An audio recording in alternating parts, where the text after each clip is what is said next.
শাহবাগী বলে কাউকে ফ্যাসিবাদী বা ইসলাম বিদ্বেষী তকমা দেওয়া যাবে না, নিজের ফেসবুক পোস্টে আহ্বান করেছেন উপদেষ্টা মাহফুজ আলম। শুধু শাহবাগী ট্যাগিংয়ের ক্ষেত্রে এই আহ্বান, নাকি ওই যে ফ্যাসিস্টের দোসর, আওয়ামী লীগের দালাল, এসব যে ট্যাগিং শুরু হলো 5ই আগস্টের পর থেকে, সেসব ট্যাগিংয়ের ক্ষেত্রেও একই আহ্বান? না, সকল ট্যাগিংয়ের ক্ষেত্রেই আমাদের অবস্থান মানে নিরপেক্ষ হওয়া উচিত এবং বিরোধী থাকা উচিত। তবে দালাল কেউ যদি সত্যিকার অর্থে দালালি করে থাকে, তাকে দালাল না বলাটাও হচ্ছে সংকীর্ণতা।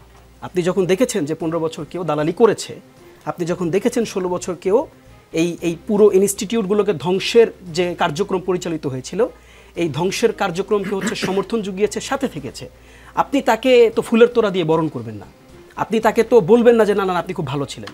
তাকে দালাল বলাটাও ন্যায্যতা, দালালকে দালাল বলাটাও ন্যায্যতা, এটি যেমন সত্য।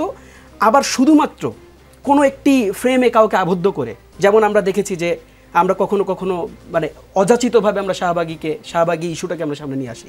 আবার আমরা কখনো কখনো কি করি, আমরা যে শাহবাগ থেকেই তো শুরু হয়েছিল এই যে হুজুর দেখলেই তাদেরকে রাজাকার বলা, শাহবাগ থেকেই তো এটি লেজিটিমেসি পেয়েছিল যে দাড়ি টুপি দেখলেই তাদেরকে হচ্ছে ছোট করে দেখা।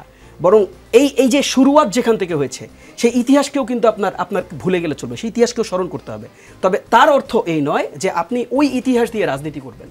তার অর্থ এই নয় যেমনটি হচ্ছে শাপলাকে কেন্দ্র করে, যেমনটি হচ্ছে 16 বছর তার আওয়ামী যেই এজেন্ডা বাস্তবায়ন করেছে, শুধুমাত্র এই যুদ্ধ অপরাধী শব্দটাকে হচ্ছে আলাদা করে ব্যবহার করার মাধ্যমে আমরা দেখেছি বিএনপিকে অসংখ্যবার যুদ্ধ অপরাধী বলার মধ্য দিয়ে সিঙ্গেল আউট করার চেষ্টা করেছে।